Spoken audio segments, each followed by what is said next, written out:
Chapter 2 of Incidents in the Life of a Slave Girl by Harriet Jacobs, written under the pseudonym Linda Brent. Narrated by Greducator. The new master and mistress. Dr. Flint, a physician in the neighborhood, had married the sister of my mistress, and I was now the property of their little daughter. It was not without murmuring that I prepared for my new home, and what added to my unhappiness was the fact that my brother William was purchased by the same family. My father, by his nature, as well as by the habit of transacting business as a skillful mechanic, had more of the feelings of a freeman than is common among slaves. My brother was a spirited boy, and being brought up under such influences, he early detested the name of master and mistress.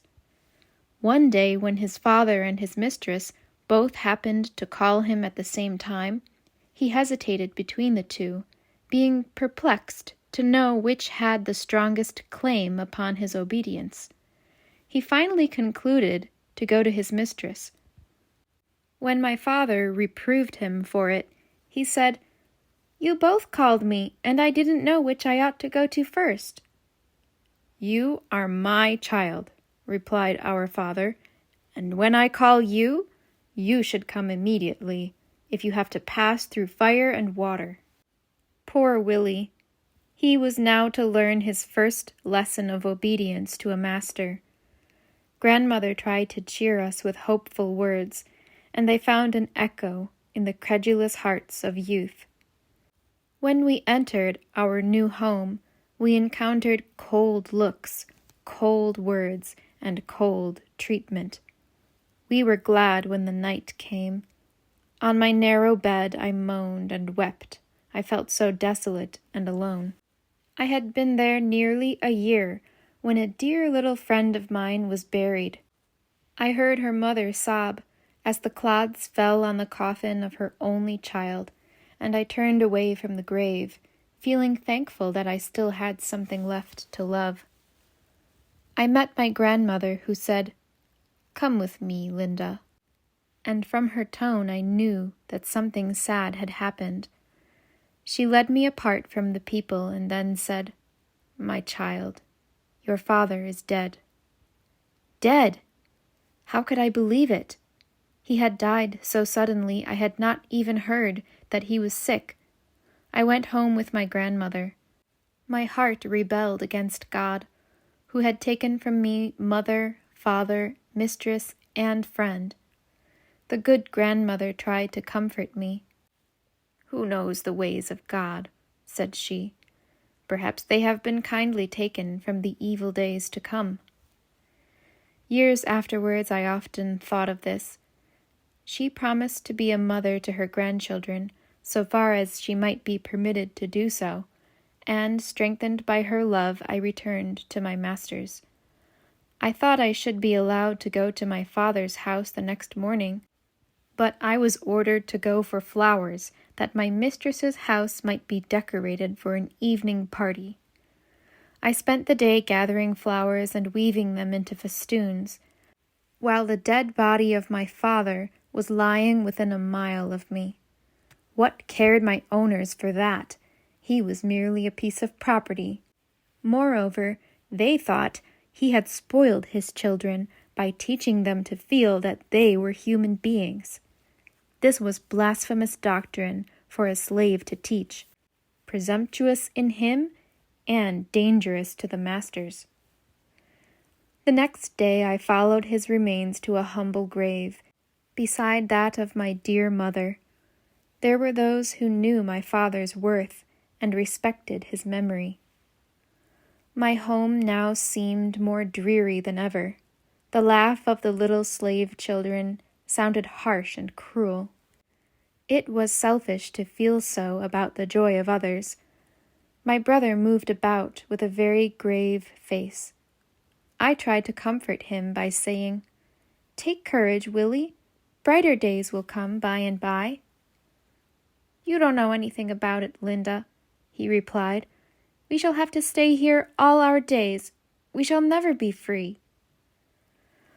I argued that we were growing older and stronger, and that perhaps we might before long be allowed to hire our own time, and then we could earn money to buy our freedom.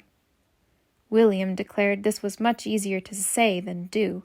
Moreover, he did not intend to buy his freedom. We held daily controversies upon this subject.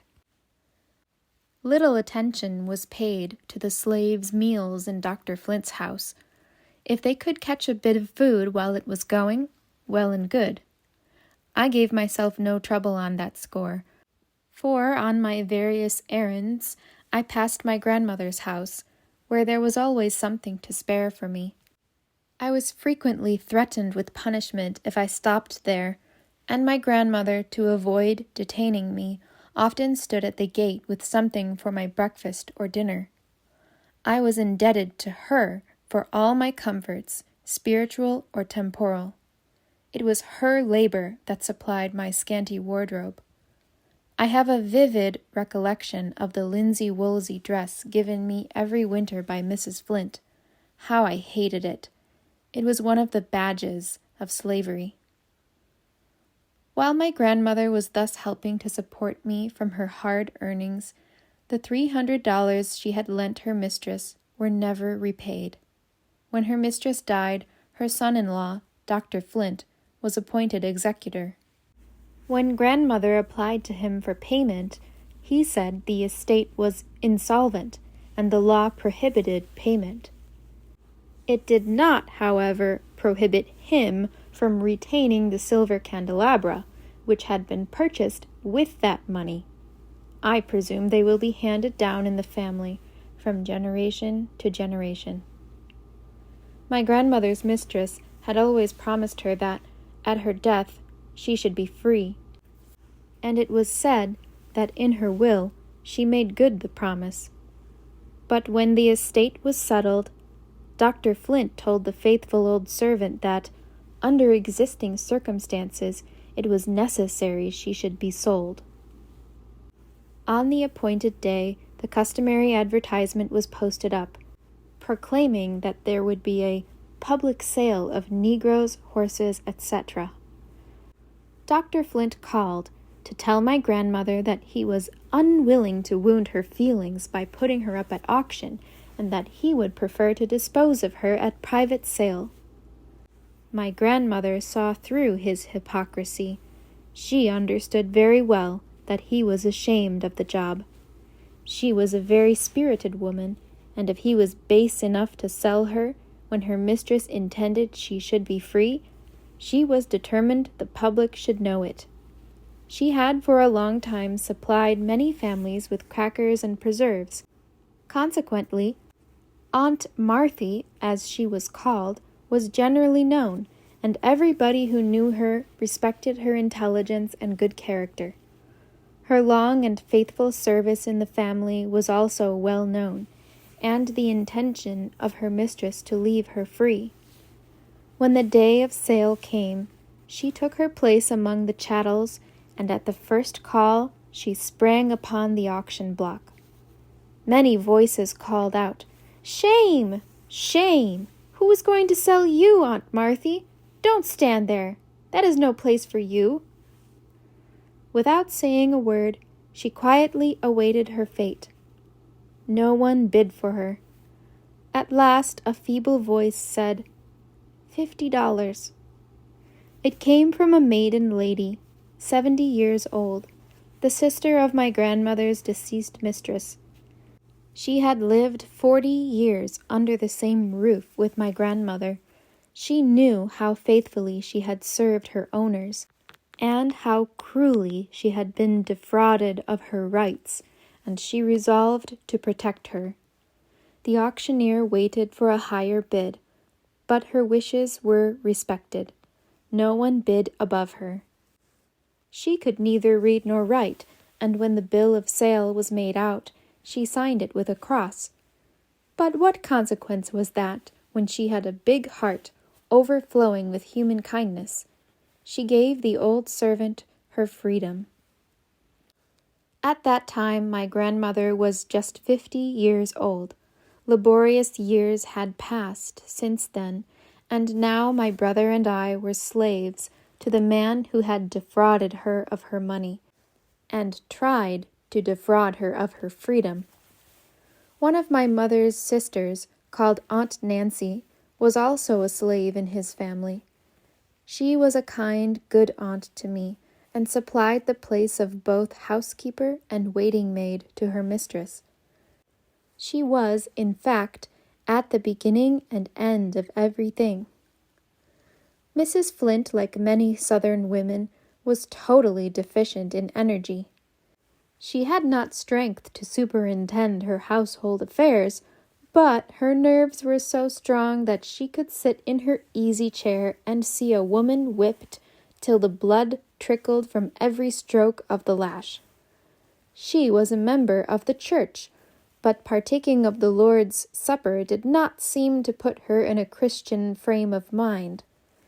If dinner was not served at the exact time on that particular Sunday, she would station herself in the kitchen and wait till it was dished, and then spit in all the kettles and pans that had been used for cooking.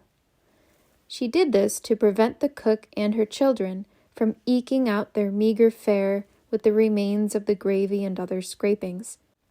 The slaves could get nothing to eat except what she chose to give them. Provisions were weighed out by the pound and ounce 3 times a day. I can assure you she gave them no chance to eat wheat bread from her flour barrel. She knew how many biscuits a quart of flour would make, and exactly what size they ought to be. Dr. Flint was an epicure. The cook never sent a dinner to his table without fear and trembling, for if there happened to be a dish not to his liking, he would either order her to be whipped or compel her to eat every mouthful of it in his presence. The poor, hungry creature might not have objected to eating it, but she did object to having her master cram it down her throat till she choked. They had a pet dog that was a nuisance in the house.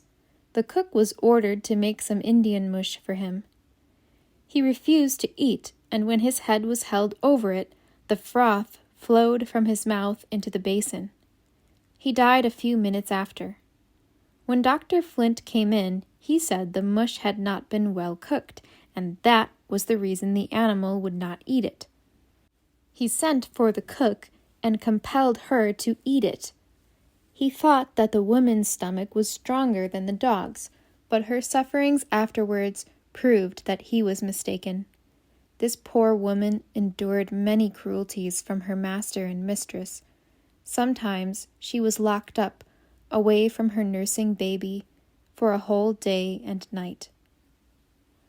When I had been in the family a few weeks, one of the plantation slaves was brought to town by order of his master. It was near night when he arrived, and Dr. Flint ordered him to be taken to the workhouse and tied up to the joist so that his feet would just escape the ground. In that situation, he was to wait till the doctor had taken his tea. I shall never forget that night. Never before in my life had I heard hundreds of blows fall in succession on a human being. His piteous groans and his, "Oh, pray don't, massa," rang in my ear for months afterwards. There were many conjectures as to the cause of this terrible punishment. Some said master accused him of stealing corn. Others said the slave had quarreled with his wife in the presence of the overseer, and had accused his master of being the father of her child. They were both black, and the child was very fair. I went into the workhouse next morning and saw the cowhide still wet with blood, and the boards all covered with gore. The poor man lived, and continued to quarrel with his wife. A few months afterwards, Dr. Flint handed them both over to a slave trader. The guilty man put their value into his pocket and had the satisfaction of knowing that they were out of sight and hearing. When the mother was delivered into the trader's hands, she said, "You promised to treat me well." To which he replied, "You have let your tongue run too far, damn you." She had forgotten that it was a crime for a slave to tell who was the father of her child. From others than the master, persecution also comes in such cases. I once saw a young slave girl dying soon after the birth of a child, nearly white. In her agony she cried out, "O Lord, come and take me." Her mistress stood by and mocked at her like an incarnate fiend. "You suffer, do you?" she exclaimed. "I am glad of it. You deserve it all, and more too." The girl's mother said, "The baby is dead, thank God, and I hope my poor child will soon be in heaven too." "Heaven!" retorted the mistress. "There is no such place for the like of her and her bastard." The poor mother turned away, sobbing. Her dying daughter called her feebly, and as she bent over her, I heard her say, "Don't grieve so, mother. God knows all about it, and He will have mercy upon me." Her sufferings afterwards became so intense that her mistress felt unable to stay. But when she left the room, the scornful smile was still on her lips. 7 children called her mother. The poor black woman had but the one child, whose eyes she saw closing in death, while she thanked God for taking her away from the greater bitterness of life.